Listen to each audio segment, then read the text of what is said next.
नमस्कार, बहुत स्वागत आपका। मैं हूं सूर्या त्रिपाठी और आप देख रहे हैं हमारी खास पेशकश जीत का महापैलान। विधानसभा चुनाव की तारीख का ऐलान होने से पहले ही बीजेपी एक्शन मोड में है और हरियाणा में अप्रत्याशित जीत हासिल कर चुकी बीजेपी इस बार झारखंड और महाराष्ट्र में बड़ी जीत के लक्ष्य को तय करने का प्लान बना रही है और इसी के मुताबिक अपनी चुनावी रणनीति भी उसने बनाई है। हरियाणा में जिस तरह से चुनावी नतीजों को बीजेपी ने अपने पाले में किया है, उससे एनडीए के घटक दल जिनमें उसका दबदबा बढ़ चुका है। महाराष्ट्र विधानसभा चुनाव में भी महायुति में उसकी धाक बढ़ी है और इसका नतीजा यह है कि चुनाव तारीख का ऐलान होने से पहले ही सीटों के बंटवारे को लेकर करीब करीब सहमति बन चुकी है और इसी के साथ महाराष्ट्र में बीजेपी 150 सीटों पर चुनाव लड़ने की प्लानिंग में है और तमाम सीटों पर उम्मीदवारों का नाम तय करने से पहले फीडबैक भी ले चुकी है। यह महज इत्तेफाक नहीं है कि महायुति में सीटों के बंटवारे पर कोई पैच नहीं है, तो उधर महाविकास अघाड़ी सीटों के बंटवारे में अभी भी उलझी हुई है। महाराष्ट्र में बदले सियासी समीकरण को किस तरह से पलटने की बीजेपी ने रणनीति तैयार की है, इसी पर पेशकश हमारी एक खास रिपोर्ट।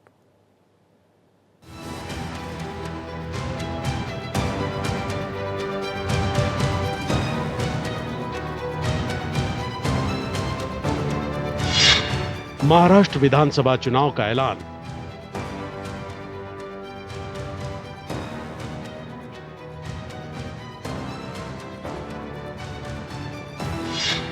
संघ परिवार ने संभाली कमान।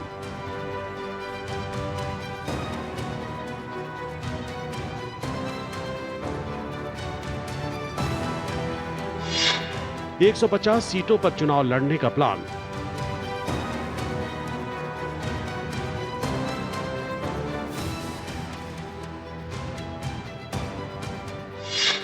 सौ उम्मीदवारों के नाम पर मंथन।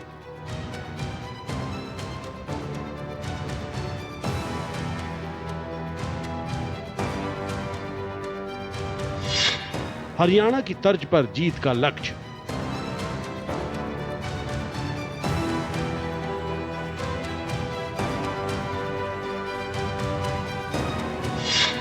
बीजेपी का एक्शन प्लान तैयार।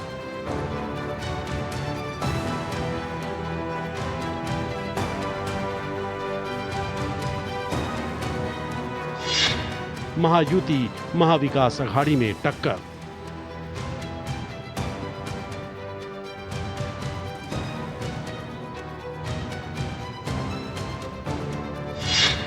महाराष्ट्र में किसकी सरकार?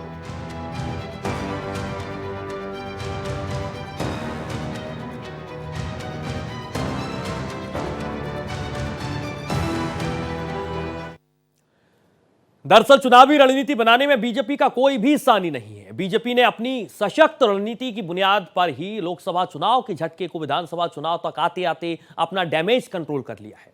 हरियाणा विधानसभा चुनाव में भी सारे समीकरण के खिलाफ होने के बावजूद बीजेपी ने कांग्रेस की उम्मीदों पर पानी फेर दिया और इसकी पुष्टि भी कर दी। नतीजे इसके सामने हैं।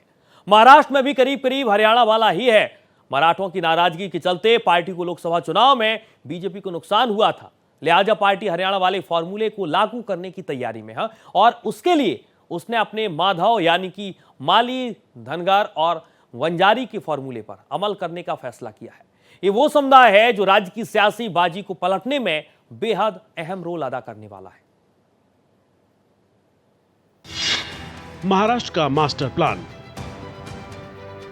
हरियाणा विधानसभा चुनाव में बड़ी जीत हासिल करके बीजेपी नया सियासी परिभाषा गढ़ चुकी है। हरियाणा में अप्रत्याशित जीत हासिल करने के बाद से बीजेपी का हौसला बुलंद है और इसका असर महाराष्ट्र विधानसभा चुनाव में भी पड़ने की उम्मीद है।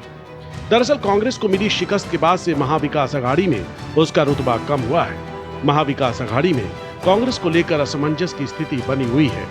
हालांकि सहयोगी दल इस बात का दावा कर रहे हैं कि गठबंधन में सब कुछ सामान्य है। हरियाणा में कांग्रेस के खराब प्रदर्शन पर उसके सहयोगी दलों ने जमकर उस पर हमला किया था। महाराष्ट्र विधानसभा चुनाव को लेकर कांग्रेस अध्यक्ष मल्लिकार्जुन खड़गे के आवास पर बैठक हुई। इसमें राहुल गांधी और राज्य के प्रभारी रमेश चेन्निथला सहित तमाम सीनियर लीडर शामिल हुए। कांग्रेस में हार को लेकर मंथन और महाराष्ट्र विधानसभा चुनाव में गैर जरूरी बयानबाजी से दूर रहने का फैसला किया है। उधर लोकसभा चुनाव के नतीजे में बीजेपी को झटका लग चुका है और इसलिए विधानसभा चुनाव में वो कोई गुंजाइश नहीं छोड़ रही है। इसको लेकर पार्टी की अहम बैठक हो चुकी है और राज्य के वरिष्ठ नेताओं के साथ चुनाव को लेकर रणनीतिक मामलों पर लगातार मंथन चल रहा है। राज्य के सियासी समीकरण को देखते हुए बीजेपी ने महाराष्ट्र विधानसभा चुनाव में अपनी जीत को यकीनी बनाने के लिए 80 के दशक के माधव फार्मूले पर अमल करने की तैयारी की है। माली, धनगर और बंजारी यानी बंजारा को साधने की ये रणनीति सफल रही है। दरअसल महाराष्ट्र में मराठा और ओबीसी की संख्या सबसे ज्यादा है और माधव ओबीसी समुदाय में आते हैं। राज्य में मराठा 31% से ज्यादा है, वहीं ओबीसी 356 उपजातियों में बटी हुई है। बीजेपी इन समुदायों को अपने पाले में लाने की रणनीति पर काम कर रही है। इस समुदाय के ज्यादातर लोग कोल्हापुर, सांगली, सोलापुर, पुणे, अकोला, परभनी, नांदेड़ और यवतमाल जिलों में रहते हैं। इस समुदाय के लोगों के पास 40 से ज्यादा विधानसभा क्षेत्रों में निर्णायक वोट हैं और लगभग 100 विधानसभा क्षेत्रों पर इसी समुदाय का असर है। अहमदनगर का नाम बदलकर अहिल्या देवी होलकर रखने के पीछे का कारण भी यही माना जा रहा है। धनगर समुदाय अहिल्या देवी होलकर को भगवान की तरफ पूजते हैं। हरियाणा जीत के बाद हर हाल में महाराष्ट्र में बीजेपी की सत्ता बननी चाहिए, इसके लिए आरएसएस ने पूरी रणनीति अपने हाथों में ले ली है। आज एक तरफ महायुति सरकार है जो महाराष्ट्र के विकास को ही अपना लक्ष्य मानती है, दूसरी ओर कांग्रेस और महाआघाड़ी वाले लोग हैं, उन्हें जब भी मौका मिलता है वो विकास के काम को ठप कर देते हैं। महाआघाड़ी वालों को विकास के कामों को सिर्फ लटकाना, अटकाना और भटकाना ही आता है। मुंबई मेट्रो खुद इसकी सबसे बड़ी गवाह है। मुंबई में मेट्रो लाइन 3 की शुरुआत देवेंद्र फडणवीस जी के मुख्यमंत्री रहते हुई थी। इसका 60% काम उनके कार्यकाल में हो भी गया था, लेकिन फिर महाआघाड़ी की सरकार आ गई। महाआघाड़ी वालों ने अपने अहंकार में मेट्रो का काम लटका दिया। 2.5 साल तक काम अटके रहने से प्रोजेक्ट की कीमत 14,000 करोड़ रुपए बढ़ गई। बीजेपी के लिए हर राज्य बेहद अहम होता है और वहां पर चुनावी जीत को अपने पाले में करने के लिए यकीनी बनाने में वो कोई भी कसर छोड़ती नहीं है। हरियाणा के बाद महाराष्ट्र में भी यही तस्वीर बनाने की बीजेपी चाल में है। चुनावी नतीजों को अपने हक में करना उसकी प्राथमिकता हमेशा से रहती है। सीटों के बंटवारे को लेकर बीजेपी का दावा सशक्त है और डैमेज कंट्रोल करने में माहिर बीजेपी की रणनीति पर महायुति गठबंधन को भरोसा है और यही वजह है कि सीटों के बंटवारे को लेकर भी घटक दलों से सहमति आसानी से बन चुकी है। महायुति के सहयोगी दलों ने भी यह साफ कर दिया कि 90% सीटों पर सहमति बन चुकी है और बाकी सीटों पर भी जल्द ही फैसला होने की उम्मीद जताई जा रही है। कोंकण, विदर्भ और नॉर्थ महाराष्ट्र में बीजेपी चुनाव लड़ने जा रही है तो उधर मराठवाड़ा क्षेत्र सहयोगी दलों को सीटें देने का फैसला किया गया है। सीटों पर बनी सहमति। महाराष्ट्र विधानसभा चुनाव को लेकर महायुति में सीट बंटवारा तय हो गया है। अजीत पवार गुट के सीनियर एनसीपी नेता प्रफुल्ल पटेल ने कहा कि सत्ता पर काबिज महायुति गठबंधन के सहयोगियों के बीच महाराष्ट्र विधानसभा की 288 सीटों में से लगभग 230 सीट पर आम सहमति बन गई है। पिछले विधानसभा चुनाव में बीजेपी ने 162 सीटों पर चुनाव लड़ा था और 105 सीटों पर जीत दर्ज की थी। महाराष्ट्र में फिलहाल महायुति की सरकार है, जिसमें बीजेपी, शिवसेना और एनसीपी शामिल है। महाराष्ट्र विधानसभा की सीटों के बंटवारे को लेकर महायुति के घटक दलों के बीच कई दौर की मैराथन बैठकें हो चुकी हैं। महाराष्ट्र विधानसभा चुनाव को ध्यान में रखते हुए बीजेपी मुख्यालय में पार्टी के सीनियर नेता और गृह मंत्री अमित शाह की मौजूदगी में महाराष्ट्र कोर कमेटी की बैठक हुई। बैठक करीब 3 घंटे चली। बैठक में चुनाव में सीट शेयरिंग से लेकर चुनाव की रणनीति और फीडबैक तक पर बात हुई। इस मीटिंग में उन 100 सीटों पर बात हुई जहां मौजूदा वक्त में उसके विधायक हैं। बीजेपी ने मुख्य तौर पर कोंकण क्षेत्र, विदर्भ और नॉर्थ महाराष्ट्र की सीटों पर चुनाव लड़ने का फैसला किया है। वहीं मराठवाड़ा समेत दूसरे इलाकों में एकनाथ शिंदे की शिवसेना और अजीत पवार की एनसीपी को सीटें देने का फैसला किया गया है। सीटों का जो हिसाब किताब अभी तक लगाया गया है, उसके मुताबिक एकनाथ शिंदे गुट को 80 सीटें मिलेंगी, वहीं बाकी की करीब 50 सीटें अजीत पवार गुट को ही दी जा सकती हैं। मुंबई की ज्यादातर सीटों पर बीजेपी ने अपना दावा रखा है और इस पर घटक दलों को कोई एतराज भी नहीं है। इसकी सबसे बड़ी वजह यह है कि शहरी वोटरों पर बीजेपी का खासा असर माना जाता है और ये महज इत्तेफाक नहीं है कि राज्य की 90% से ज्यादा सीटों पर सहमति बन गई है। मीटिंग में इस बात पर भी चर्चा हुई कि जीत की अच्छी संभावनाओं वाली सीटों में पार्टी की हार की वजह क्या रही और इस बार विधानसभा चुनाव में जीत की रणनीति क्या रहेगी। बीजेपी का मानना है कि लोकसभा चुनाव में 8 से 9 सीटों का जो नुकसान हुआ है वो मुस्लिम वोटों के ध्रुवीकरण की वजह से हुआ था, लिहाजा बीजेपी इस तरह की रणनीति बना रही है ताकि इसका हल निकल सके। महाराष्ट्र चुनाव को देखते हुए राष्ट्रीय स्वयंसेवक संघ पिछले 1 महीने में महाराष्ट्र के अलग अलग क्षेत्रों की 7-8 बैठकें कर चुका है। मुंबई, मराठवाड़ा, विदर्भ, कोंकण क्षेत्रों में आरएसएस ने कई बैठकें ली है। आने वाले 1 महीने में हर जिले की संघ और बीजेपी के बीच समन्वय बैठक की योजना तय की गई है। महाराष्ट्र चुनाव में भारतीय जनता पार्टी की जीत के संदर्भ में राष्ट्रीय स्वयंसेवक संघ ने माइक्रो मैनेजमेंट तैयार किया है। संघ ने हिंदुत्व के मुद्दे से दूर न जाने और जाति समीकरण को जोड़ते हुए हिंदुत्व के मूल मुद्दे को बनाए रखने की सलाह दी है। एक और काम पूरा करने वाली महायुति सरकार, दूसरी ओर विकास को रोकने वाले महाअगाड़ी के लोग। महाअगाड़ी ने अपने ट्रैक रिकॉर्ड से साबित किया है कि वो महाविकास विरोधी लोग हैं।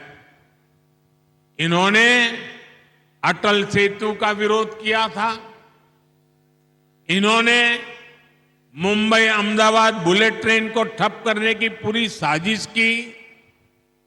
जब तक ये सत्ता में रहे इन्होंने बुलेट ट्रेन के काम को आगे नहीं बढ़ने दिया।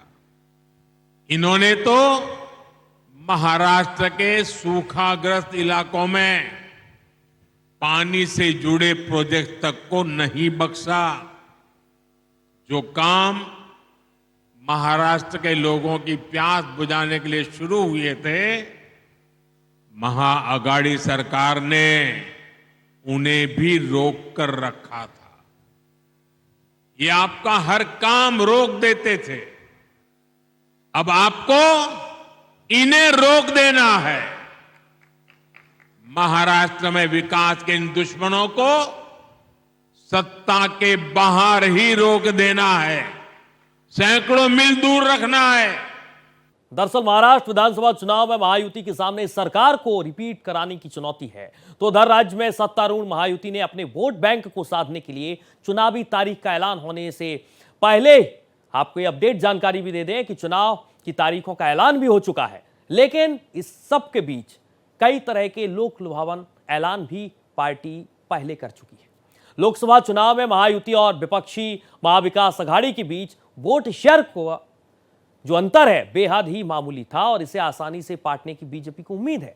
हालांकि बीजेपी महाराष्ट्र विधानसभा चुनाव में कोई जोखिम नहीं लेना चाहती और इसीलिए हर पहलू पर गौर कर रही है। एक एक सीट का हिसाब किताब लगाया जा रहा है ताकि अपनी जीत के बड़े लक्ष्य को वो हासिल कर सके। इस रिपोर्ट को देखिए और समझिए। महाराष्ट्र का सियासी समीकरण। 2019 में हुए महाराष्ट्र विधानसभा चुनाव में बीजेपी को सबसे ज्यादा 105 सीटें मिली, वहीं बीजेपी की सहयोगी पार्टी शिवसेना को 56 सीटें आई थी। इस तरह इस गठबंधन को कुल 161 सीटें मिली, जो बहुमत के आंकड़े 145 से काफी ज्यादा थी। दूसरी ओर एनसीपी को 54 सीटें, जबकि उसकी सहयोगी कांग्रेस को 44 सीटें मिली थी। महाराष्ट्र में पिछला 5 साल काफी सियासी उठापटक वाला रहा। महाराष्ट्र में महायुति यानी शिंदे गुट की शिवसेना, बीजेपी और एनसीपी अजित पवार गुट की सरकार है। एंटी इनकम्बेंसी और 6 बड़ी पार्टियों के बीच बंटने वाले वोट को साधना पार्टी के लिए बड़ी चुनौती होगी। लोकसभा चुनाव में महाराष्ट्र की 48 सीटों में इंडिया गठबंधन को 30 और एनडीए को 17 सीटें मिली। इसमें बीजेपी को 9, शिवसेना को 7 और एनसीपी को सिर्फ 1 सीट मिली। 2019 लोकसभा चुनाव से एनडीए को 41 सीटें मिली थी। लोकसभा चुनाव में खराब प्रदर्शन के 5 महीने बाद होने जा रहे चुनाव में बीजेपी की स्थिति को लेकर पार्टी के नेताओं का मानना है कि तमाम पहलुओं पर गौर किया गया है और इस बात को सुनिश्चित करने की कोशिश की गई है कि किसी भी सूरत में कोई भी सीट हाथ से नहीं निकलनी चाहिए। एक एक सीट का पूरा हिसाब किताब लगाया गया है और उसी के मुताबिक रणनीति बनाई गई है। 8 लोकसभा सीटों में 5 विधानसभा सीटों पर बीजेपी का प्रदर्शन अच्छा रहा है, लेकिन एक विधानसभा सीट पर खराब प्रदर्शन के कारण सीट गंवानी पड़ गई। इस कमी को दूर करने के लिए पार्टी रणनीति तैयार कर रही है। बीजेपी चुनाव में मतदान प्रतिशत को बढ़ाने पर भी जोर दे रही है और इसके लिए बूथ स्तर तक के कार्यक्रम तय किए गए हैं। महाराष्ट्र के किसानों ने विदर्भ के किसानों ने कई दशकों तक बड़े संकटों का सामना किया है। कांग्रेस और उसके साथियों की सरकारों ने किसानों को बदहाल और गरीब बनाने में कोई कोर कसर नहीं छोड़ी थी। यहां जब तक महाअघाड़ी की सरकार थी, उसके दो ही एजेंडे थे। पहला, किसानों से जुड़ी परियोजनाओं को ठप करना। दूसरा, इन परियोजनाओं के पैसे में भ्रष्टाचार करना। हम केंद्र से महाराष्ट्र के किसानों के लिए पैसा भेजते थे, लेकिन महाअघाड़ी सरकार उसमें बंदर बांट करके खा जाती थी। कांग्रेस ने हमेशा किसानों का जीवन मुश्किल बनाया है। वो आज भी वही पुराना खेल खेल रही है। इसलिए कांग्रेस को पीएम किसान सम्मान निधि योजना पसंद नहीं आती। कांग्रेस इस योजना का मजाक उड़ाती है, किसानों को मिल रहे पैसों का विरोध करती है, क्योंकि किसानों के खातों में जा रहे पैसों से उनको जो कमाई करनी चाहिए, उनको जो कटकी करनी चाहिए, भ्रष्टाचार करना चाहिए, उसका अवसर नहीं रहा है। दरअसल महाराष्ट्र विधानसभा चुनाव को लेकर महाविकास अघाड़ी में सीटों के बंटवारे पर पेंच फंसा हुआ है और इसके साथ ही मुख्यमंत्री पद की दावेदारी को लेकर भी लंबे समय से रार चल रही है। हरियाणा में कांग्रेस को मिली शिकस्त के बाद से महाविकास अघाड़ी के घटक दल उस पर हमलावर हैं और उसे ज्यादा सीटें देने के पक्ष में नहीं है। तो उधर कांग्रेस 100 से ज्यादा सीटों पर चुनाव लड़ना चाहती है। उद्धव ठाकरे का शिवसेना गुट और कांग्रेस के बीच सीटों को लेकर गतिरोध अभी भी जारी है। ये गतिरोध महज सीटों के बंटवारे को लेकर नहीं, बल्कि विदर्भ और मुंबई पश्चिम में उसे सीटें दिए जाने के पक्ष में नहीं है। कांग्रेस अपने लोकसभा चुनाव में प्रदर्शन के आधार पर सीटों का दावा पेश कर रही है, लेकिन सहयोगी दल हैं कि उनका यह मानना है कि महाराष्ट्र में जीत हासिल करने के लिए कांग्रेस को ज्यादा सीटें देने का जोखिम नहीं लिया जा सकता है। इस रिपोर्ट को देखिए और समझिए। महाविकास अघाड़ी की मैराथन। महाराष्ट्र चुनाव के लिए महाविकास अघाड़ी में भी सीट बंटवारे पर लगातार मंथन जारी है। एमवीए का सीट आवंटन आखिरी चरण में पहुंचने का दावा किया जा रहा है, लेकिन 50 से ज्यादा सीटों पर मामला अभी फंसा हुआ है। कांग्रेस 100 से ज्यादा सीटों पर चुनाव लड़ना चाहती है, लेकिन इस पर दूसरे गुटों को ऐतराज है। दरअसल हरियाणा विधानसभा चुनाव के नतीजे में जिस तरह से उसे झटका लगा है, उस पर गौर करते हुए घटक दलों का मानना है कि कांग्रेस को इतनी सीटें देना गठबंधन के हक में नहीं होगा। कांग्रेस और शिवसेना उद्धव गुट में विदर्भ, मुंबई पश्चिम और महाराष्ट्र की सीटों पर गतिरोध है। उद्धव ठाकरे की पार्टी शिवसेना के नेता संजय राउत ने कांग्रेस को खरी खोटी सुनाई। उद्धव ठाकरे ने भी एक बार फिर खुलकर कांग्रेस और शरद पवार से मुख्यमंत्री पद का उम्मीदवार घोषित करने की बात कही। ये बात कांग्रेस को अखर गई। शिवसेना यूबीटी भी करीब 100 सीटों पर अपना दावा पेश कर रही है। शरद पवार की एनसीपी को 80 से ज्यादा सीटों पर चुनाव लड़ने की उम्मीद है। सीटों के बंटवारे में 2019 के विधानसभा चुनाव में पार्टी द्वारा जीती गई सीटें शामिल हैं। 154 सीटें उन्हीं पार्टियों के पास रखी गई हैं और बहुत कम स्थानों में बदलाव किया गया है। 86 सीटों के बारे में निर्णय लेते समय सीटों का आवंटन 2019 के विधानसभा चुनाव में मिले वोटों, दूसरे स्थान पर रहने वाली पार्टी, जीतने की संभावना वाली पार्टी और 2024 के लोकसभा चुनाव में विधानसभा क्षेत्रों में मिले वोटों के आधार पर किया जाएगा। सीट बंटवारे पर महाराष्ट्र कांग्रेस के अध्यक्ष नाना पटोले ने कहा कि सीटों के आवंटन के लिए सीटों की संख्या नहीं, बल्कि जीतने की क्षमता पर खास तौर से ध्यान दिया जा रहा है। जैसे महाराष्ट्र में महायुति सरकार किसान सम्मान निधि के साथ अलग से पैसे देती है, ऐसे ही कर्नाटका में बीजेपी सरकार देती थी। यहाँ कर्नाटका के मेरे कई बंजारिया परिवार यहाँ आए हुए हैं, लेकिन जैसे ही कर्नाटका में कांग्रेस की सरकार आई, उन्होंने वो पैसा देना बंद कर दिया। वहां की कई सिंचाई परियोजनाओं से राज्य सरकार ने मुंह फेर लिया। कर्नाटका में कांग्रेस ने बीज की कीमतें भी बढ़ा दी। हर चुनाव से पहले कर्ज माफी का झूठा वादा कांग्रेस का पसंदीदा हथकंडा है। महाराष्ट्र विधानसभा चुनाव लेकर बीजेपी लगातार एक्शन मोड में है। एक तरफ महायुति सरकार लोगों के हितों में फैसले लेकर तमाम वर्गों और समुदाय को साधने की कोशिश कर रही है, तो दूसरी तरफ बीजेपी भी अलग अलग समुदाय को अपने पक्ष में करने की कोशिशों में जुटी हुई है। प्याज के निर्यात पर कर कटाने से लेकर बंजारा विरासत म्यूजियम का उद्घाटन इसी को ध्यान में रखकर किया जा चुका है और इसके साथ ही बीजेपी महाराष्ट्र विधानसभा चुनाव को मराठा बनाम माधव का रंग दे रही है और इसी तरह फॉर्मूले पर वो हरियाणा फतेह कर चुकी है। जीत का महाप्लान में इतना ही। देश और दुनिया की तमाम खबरों के लिए आप देखते रहिए भारत एक्सप्रेस।